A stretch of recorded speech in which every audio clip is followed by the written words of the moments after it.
नंदुरबारमधून एक अत्यंत धक्कादायक आणि मोठी बातमी समोर येते। भाजप आमदार डॉक्टर विनयकुमार गावित यांचं चक्क बनावट लेटर हेड आणि बनावट स्वाक्षरी वापरून मंत्रालयातून शासन निर्णय काढून घेतल्याचा प्रकार उघडकीस आलाय। या प्रकरणी नंदुरबार शहर पोलीस ठाण्यात शिवसेनेचे माजी आमदार शिरीष चौधरी आणि नगरसेवक गौरव चौधरी यांच्यासह चौघांवर गुन्हा दाखल करण्यात आलाय। 2022 ते 2024 दरम्यान गावित आदिवासी विकास मंत्री असताना शहरात काही समाज भवन मंजूर करण्यात आली होती, मात्र ही कामं रद्द करून त्याऐवजी उद्यानांची कामं मंजूर करण्यासाठी बनावट लेटर हेड मंत्रालयातील नगर विकास विभागात सादर करण्यात आले होते।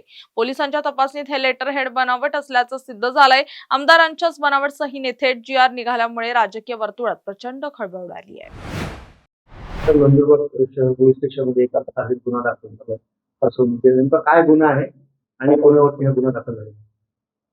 नंदुरबार शहरातील माननीय डॉक्टर विजयकुमार गावित साहेब हे आदिवासी विकास मंत्री असताना 2022 ते 2024 मध्ये नंदुरबार शहरात विविध सामाजिक उपक्रमांसाठी त्यांनी शासन निर्णयाद्वारे निधी मंजूर करून घेतलेला होता।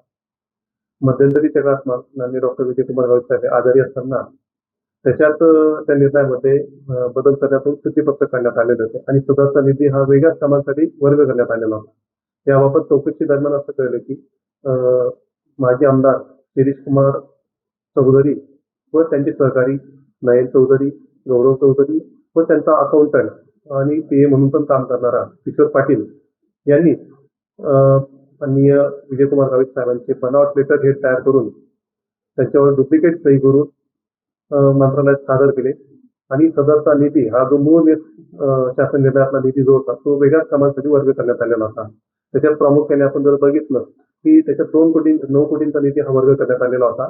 9 कोटींपैकी 2 कोटी हे शिरीष चौधरी यांचे वडील श्री हिरालाल चौधरी त्यांच्या सभागृह समाज मंडपासाठी सुद्धा वर्ग करण्यात आलेला होता।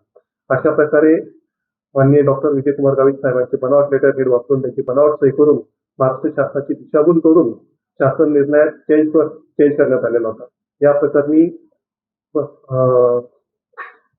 आपल्या नंदुरबार शहर पोलीस स्टेशन येथे गुन्हा दाखल बनावटीकरण व फसवणूक या कलमांखाली BNS अंतर्गत गुन्हा दाखल करण्यात आलेला आहे। संदर्भात मुंबईला सुद्धा पोलीस गेले होते इन्क्वायरी करायला, तिथून काही पुष्टी मिळाली काही सदर बाबत चौकशीअंती हा गुन्हा दाखल करण्यात आलेला आहे। संबंधित मंत्रालयातील जे डेस्क ऑफिसर आहेत आणि उपसचिव आहेत त्यांच्याकडून सुद्धा माहिती प्राप्त झालेली आहे। त्यांनी प्राप्त माहितीच्या आधारे संबंधित बनावटीकरणास आम्ही वापरलेले लेटर हेड सर्व जप्त करण्यात आलेले आहेत आणि त्या सगळ्या चौकशीअंती हा गुन्हा दाखल करण्यात आलेला आहे। त्यातून जे राष्ट्रीय पंचायतीतून हा गुन्हा दाखल झाला आहे त्याची चर्चा आहे, काय चर्चा आहे सदर बाबत नंदुरबार शहर पोलीस स्टेशन येथे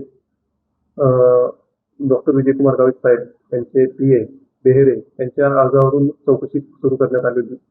चौकशीअंती निष्पन्न झालेला आहे की सदरचा गुन्हा डॉक्टर माजी आमदार शिरीष चौधरी व त्यांच्या सहकाऱ्यांनी केल्याचं प्रथमदर्शनी दिसून येत आहे। त्यामुळे याच्यात कोणताही राजकीय द्वेषापोटी हा गुन्हा दाखल झाला नसून महाराष्ट्र शासनाची तसेच डॉक्टर विजयकुमार गावित साहेबांची फसवणूक केल्या प्रकरणी हा गुन्हा दाखल करण्यात आलेला आहे।